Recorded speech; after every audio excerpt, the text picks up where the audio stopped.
Hai sobat semua, apa kabar? Baik kan? Semoga kalian semua sehat selalu, bahagia selalu dan banyak rezeki. Kali ini Mimin mau melanjutkan cerita dari novel Menantu yang Diremehkan. Semoga cerita ini bisa menghibur kalian semua ya, dan bisa menemani hari-hari kalian semua. Oh iya, jangan lupa bantu like dan komen ya biar Mimin tambah semangat uploadnya. Kalau begitu yuk langsung saja ke ceritanya, cekidot.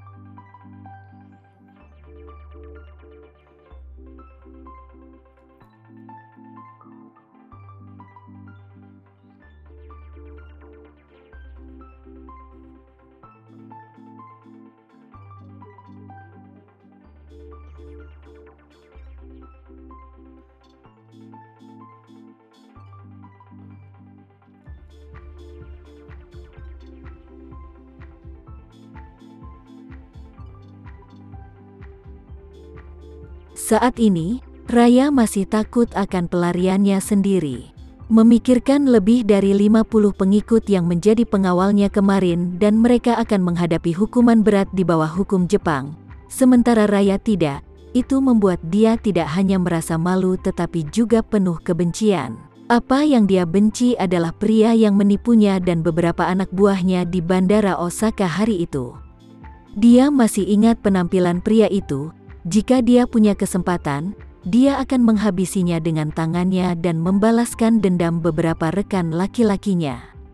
Saat dia mengertakkan gigi, pengemudi itu berkata, "Nona Raya Sucipto, kapal kita ada di depan, kita siap untuk berlayar." Raya ingin melihat kapal yang akan membawanya keluar dari Jepang, ketika dia tiba-tiba melihat seorang pria berdiri di dek kapal pesiar.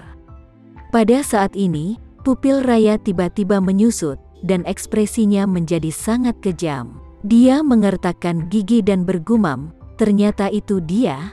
Ternyata dunia benar-benar sempit. Apa yang awalnya dipikirkan Raya adalah bahwa setelah dia berhasil meninggalkan Jepang dan selamat dari periode masalah ini, dia akan membalas dendam dari pria jahat itu.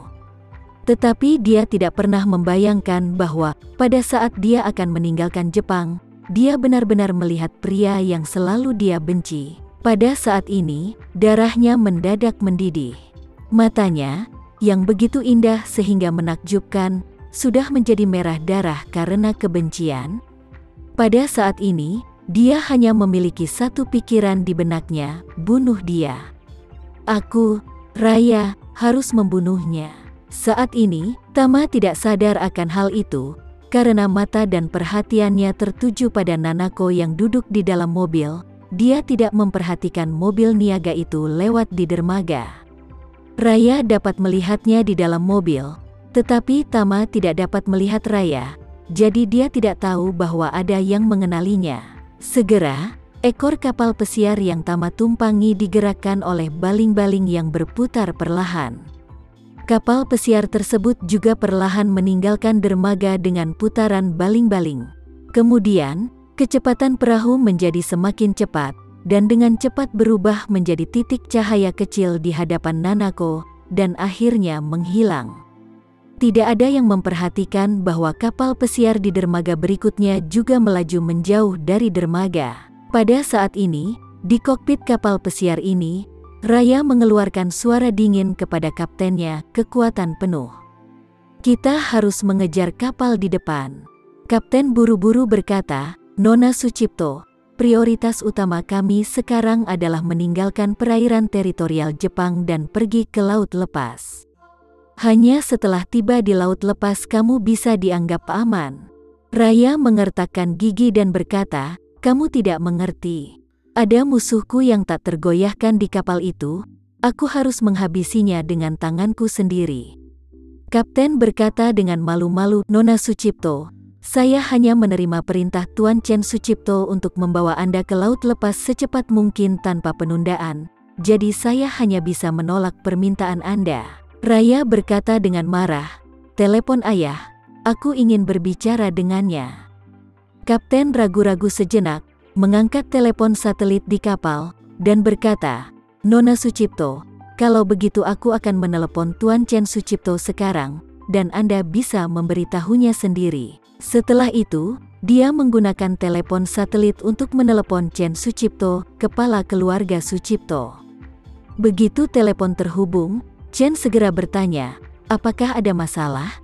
Kapten buru-buru berkata, "Tuan, Nona Raya tiba-tiba berkata bahwa dia ingin mengejar dan membunuh seseorang, jadi saya menelepon untuk meminta instruksi." Suara keras Chen terdengar. Dia belum meninggalkan Jepang dan pergi ke laut lepas saat ini untuk mengejar dan membunuh siapapun. Jika dia tertangkap oleh polisi atau pasukan bela diri, masalahnya akan menjadi lebih besar.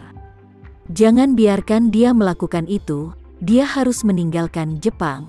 Dasar bodoh, tidak tahu diuntung. Raya meraih telepon dan tidak sabar untuk berkata, "Tuan, saya Raya. Saya berada di dermaga sekarang dan saya bertemu dengan orang yang mengadu domba kita. Dialah yang membocorkan keberadaan kita ke pasukan bela diri Jepang di Osaka, menyebabkan kita semua ditangkap. Jika saya tidak membalas kebencian ini, saya tidak akan bisa mati dengan damai." Chen Sucipto ragu-ragu sejenak dan berkata, "Oke, jika ini masalahnya, singkirkan masalah ini dulu. Jika tidak, jika kamu meninggalkannya di dunia ini, aku tidak tahu apakah dia akan terus menimbulkan ancaman lain bagi keluarga Sucipto di masa depan." Pada saat ini, Zain, yang telah tinggal di sebelah Chen Sucipto, buru-buru berkata, "Ayah, jangan biarkan Raya mengambil tindakan sembrono saat ini. Yang paling penting adalah segera kembali. Untuk masalah orang itu, kita bisa memikirkan solusinya nanti, tapi jika dia tidak bisa melarikan diri kali ini, tidak akan ada kesempatan lagi." Chen Sucipto dengan tegas berkata, "Jika kita meninggalkan orang itu, tidak ada dari kita yang mengetahui identitas aslinya. Bagaimana jika dia adalah musuh keluarga Sucipto? Bagaimana jika dia sudah dengan sengaja merencanakan untuk berurusan dengan keluarga kita secara rahasia?" Zain berkata, "Ayah, kita bisa mencari orang ini perlahan-lahan di masa depan. Jangan terburu-buru. Jika kamu bisa bertemu dengannya hari ini, pasti akan ada kesempatan di masa depan. Biarkan Raya kembali dulu." Chen segera berteriak, "Bajingan. Kenapa kamu tidak memiliki pandangan keseluruhan tentang situasinya? Orang ini telah membuat kita kehilangan lebih dari 50 jenderal keluarga Sucipto dengan kekuatannya sendiri. Tahukah kamu berapa banyak kerugian yang ditimbulkan dengan hal ini bagi kita? Ada lebih dari beberapa miliar. Bagaimana jika dia masih memiliki rencana untuk melawan kita di belakangnya?" Berbicara tentang ini, Chen lalu berkata dengan dingin, "Orang ini sedikit menarik dan identitasnya tidak pasti. Jika kita tidak bertemu dengannya hari ini, kita mungkin tidak dapat menemukannya dalam kehidupan selanjutnya. Jadi kita tidak boleh melewatkan kesempatan ini. Jika tidak, jika kamu masih melawanku, itu akan menjadi kesalahan besar." Begitu Zain mendengar ini, dia langsung tahu bahwa lelaki tua itu telah mengambil keputusan. Dia pasti tidak bisa menawarnya, jadi dia hanya bisa memberitahu Raya melalui telepon, "Raya, karena kamu ingin menjemputnya, maka ayah tidak akan menghentikanmu. Dengarkan instruksi kakekmu, dan pastikan untuk mengetahui petunjuknya. Identitas sebenarnya, tapi pastikan juga kamu harus kembali dengan selamat." Pertama kali Raya mendengar Zain berbicara dengannya sebagai ayah, dia memikirkan identitasnya sebagai anak tidak sah. Hari ini, dia akhirnya mendapat pengakuan dari ayah kandungnya.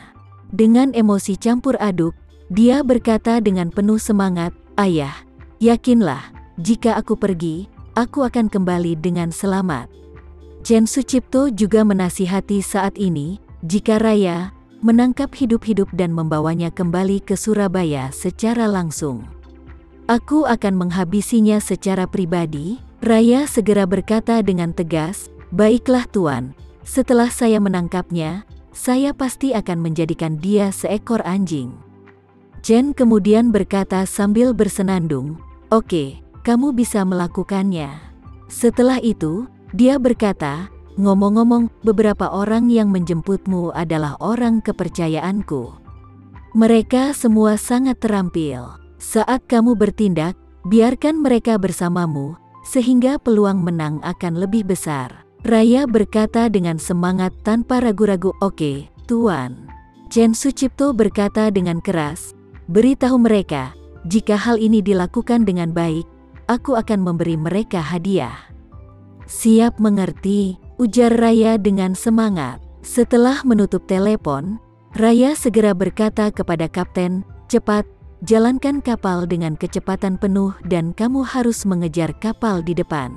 Kapten secara alami tidak berani melakukan kesalahan saat ini, dan segera mengangguk dan berkata, oke Nona Raya. Setelah itu, dia memaksimalkan daya dorong mesin.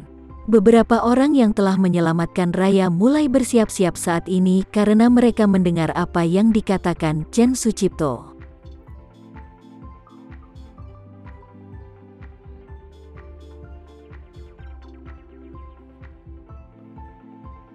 Sekian dulu ya cerita kali ini, kita lanjutkan lagi ceritanya di lain waktu.